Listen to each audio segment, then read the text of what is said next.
Hello and welcome to Worldview at the Hindu with me, Suhasini Haider.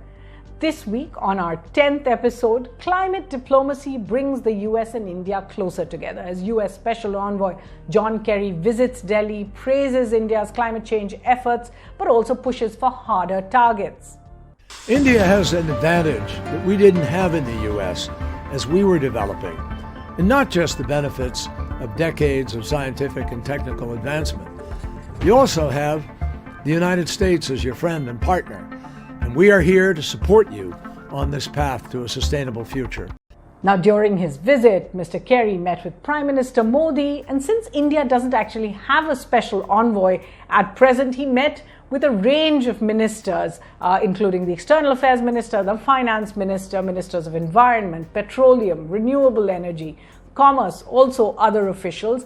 Clearly, he was trying to broad base the United States' message ahead of the climate summit that is being planned by US President Joe Biden. He's organized it on Earth Day on April 22nd this year, as well as later this year in November, there will be the main UN conference, what's called the COP26 in Glasgow. So what was it that the United States was really pushing for here? Remember, this is a broad topic, whether it's climate change, climate negotiations, climate diplomacy. So we're going to try and focus on the US-India equation over this. To begin with, what the US is pushing for, and this is worldwide, is what are called net zero emission targets. Every country should commit to a deadline by which its carbon emissions will be net zero, i.e. compared to its credits. The US and a number of countries have already committed to a 2050 deadline, but India has yet to announce this. The US would also like to see a greater push towards renewable energy. Now here, India is on a stronger wicket. It has a climate goal set already of 450 gigawatts of installed power capacity by 2030, already about 90 gigawatts installed capacity. But the US also wants to see coal being phased out. So for India to set a target date to shut down its thermal power plants or coal-fired power plants, that's something India has not yet committed to. The US is likely to ask for more investment from all countries in green technology. And while Mr. Kerry did praise the climate budget here, the US is leading those efforts as well to seek more and more climate financing. Broadly, the US is looking to move the goalposts that the Paris Agreement had set at 2050, instead bring it much more forward to this decade. In fact, Mr. Kerry referred to 2020 to 2030 as the decisive decade when something must be done, when what he said, ambitions must be upped. And then there is the geopolitical angle to it. The US certainly would like India to align its goals with the US more closely so that China can actually be pushed to comply more and more. Remember, along with being the biggest economies in the world, China, US, and India are actually the biggest carbon emitters in that order. And finally, the Biden administration wants to send the message that America is back, reinforce that especially in terms of climate change leadership, the US is recommitted to the effort. Mr. Biden's summit of leaders from 40 countries is part of that, as well as Mr. Kerry's global reach out. Now remember, Mr. Kerry was actually last in Delhi on an official visit with a very similar message on climate change. At the time, he was the US Secretary of State, and he was pushing for India to join the UNFCCC protocol, as the Paris Agreement is called, with assurances from President Obama at the time that the US would help fund India's shift to renewable energy as well as its mitigation efforts. But a lot happened in between Mr. Kerry's last visit 5 years ago and today. So let's just take a look at some of the events. To begin with, while Mr. Obama did join the Paris Accord, accepted being part of a developed country consortium that would contribute $100 billion a year from the developed countries to the developing world for climate change mitigation, a few months later, Mr. Trump turned it all around. He pulled the US out of the Paris Agreement. He rescinded all commitments. Even a small US pledge of $3 billion towards the Green Climate Fund was not kept.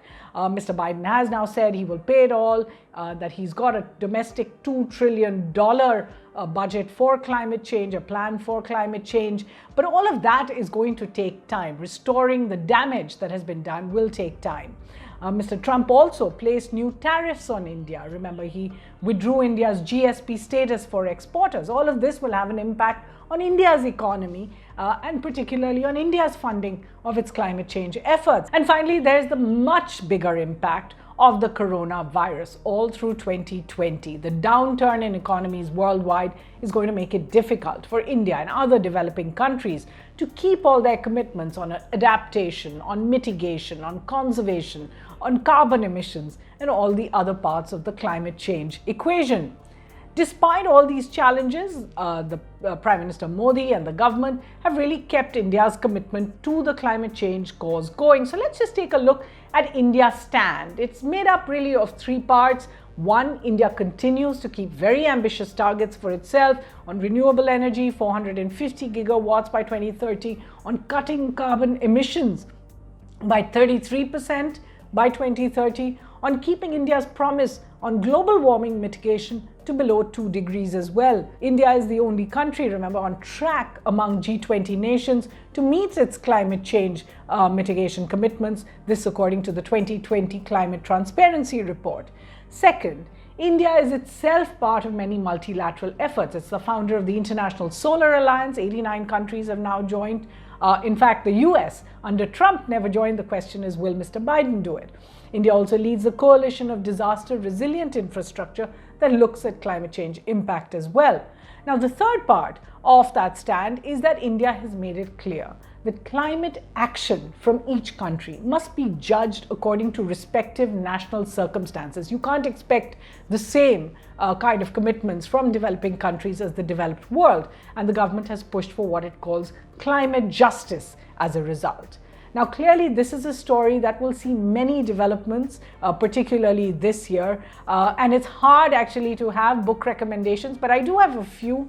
Two memoirs in particular, the one by former US President Barack Obama called Promised Land has a chapter on climate negotiations. Also, former special envoy on climate for India, Shyam Saran, has a chapter in his book, How India Sees the World. He actually wrote a book called India's Climate Change Strategy after Durban in 2012. That will tell you more about the kind of issues that are important to India. In fact, if you're interested, Mr. Kerry himself wrote a book called This Moment on Earth. It was co-authored with his wife, Teresa Heinz Kerry, but that was way back in 2008. And more recently, there's a book called Climate Diplomacy, From Rio to Paris, and that by William Sweet. That's all we have time for here on Worldview. Keep track of us and we'll keep you on track with global events that India is watching most closely. Thank you. Write in to us and do join us again.